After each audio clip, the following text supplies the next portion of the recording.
Bueno, nosotros Ya- somos el equipo uno. ¿Qué? No, que ya está, que ya está.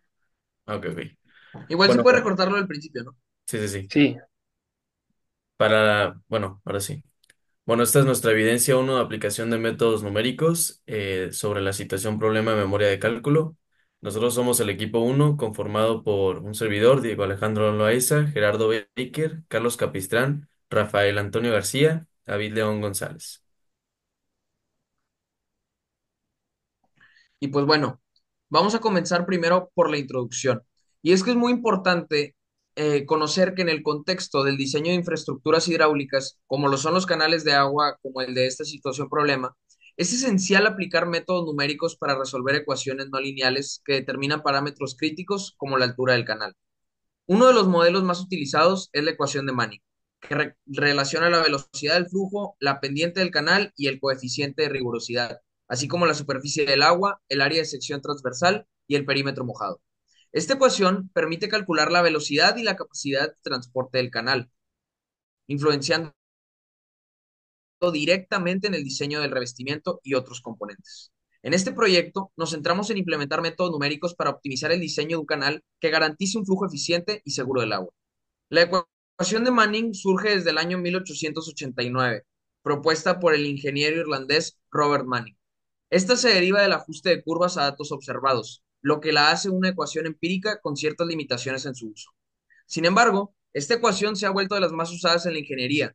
Esto por el hecho de que la turbulencia en la que fluyen tuberías y canales hacen que usar una ecuación basada en los principios de la física sea más complicado.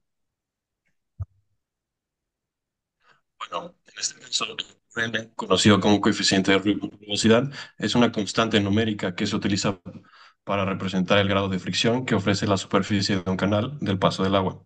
Este coeficiente varía según el material con el que esté revestido el canal, ya que cada superficie representa distintas características físicas que influyen en la resistencia del flujo.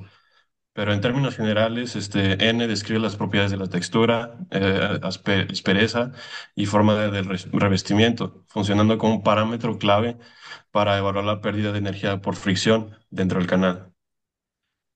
Para asignar los valores adecuados de N, según el tipo de material, se han llevado a cabo numerosas investigaciones y ensayos experimentales a lo largo del tiempo. A diversos autores, organismos han propuesto tablas de coeficientes a lo largo del tiempo, como digo, con diversos autores y organismos con diferentes coeficientes de rugosidad derivados de las observaciones empíricas en condiciones controladas. Entre los más conocidos está Horton, Cho y el American Iron and Steel Institute, conocido como AISI, cuyas estimaciones han sido ampliamente aceptadas y utilizadas en el diseño hidráulico. Estas tablas ofrecen un rango de valores típicos para distintos tipos de superficies, desde un canal natural de vegetación hasta conductos revestidos con concreto o acero. Pero sin embargo, es importante considerar que la aplicación práctica de estos valores puede estar sujeta a ciertas imprecisiones. En condiciones ideales, la ecuación de Manning, en este caso, se incorpora en el coeficiente n. Puede ofrecer resultados con una exactitud entre 10 y 20%. No obstante, cuando se toman en cuenta los factores de heterogeneidad, las condiciones de las condiciones reales, las limitaciones de medición y la variación de los materiales, es posible que la precisión de los cálculos disminuyan, alcanzando márgenes de errores hasta 25% o incluso un 30%. Por ello es fundamental utilizar el valor de n como criterios técnicos, considerando el contexto específico del proyecto y, de ser posible, ajustándolo mediante calibraciones o comparaciones con mediciones reales de campo. Bueno, como parte de la metodología, para la solución de este problema decidimos utilizar el método numérico de la secante, esto para encontrar los ceros de la función. A pesar de no ser el método con el mayor orden de convergencia al error, ya que pues, no es el más óptimo, consideramos que era el mejor, ya que no implicaría la derivación, que para nuestra función era demasiado compleja, como el método Newton-Raphson. Es un método abierto, lo que lo hace más fácil de aplicar porque tiene una convergencia de error más rápida que otros métodos, como los de punto fijo o bisección. El método de secante se basa en el método de Newton-Raphson, pero evita el cálculo de la primera derivada de la función. Este método es también llamado una simplificación del método Newton-Raphson. El método consiste en aproximar las raíces de la función por medio de la recta secante a la curva. Las desventajas de este método son la necesidad de conocer dos puntos de la función y el hecho de que existe la posibilidad de que no converja a la solución. Pero en nuestro caso sí funcionó y fueron muy simples los dos números que teníamos que encontrar. Bueno, continuando con la metodología, pues como parte de la situación problema, en este proyecto se buscó encontrar la altura óptima en un canal específico. En clase se establecieron una serie de parámetros que definirían a dicho canal, dejando una altura indefinida para posteriormente nosotros encontrar su valor. Y bueno, ahí pueden observar la tabla de los valores que fueron también implementados por clase. Y bueno, ya explicando más del método, a partir de la ecuación de Manning y utilizando las sustituciones mostradas enseguida, se planteó una ecuación la cual evaluamos después con parámetros propuestos y se dejó en función de y, que y refiriéndonos a la altura del canal.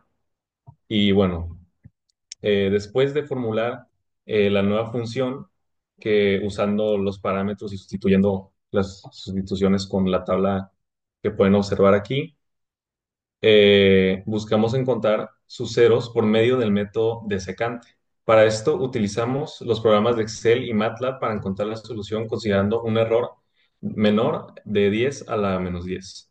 La utilidad de estos programas fue la facilidad y rapidez de realizar los cálculos de múltiples iteraciones hasta converger con el error propuesto.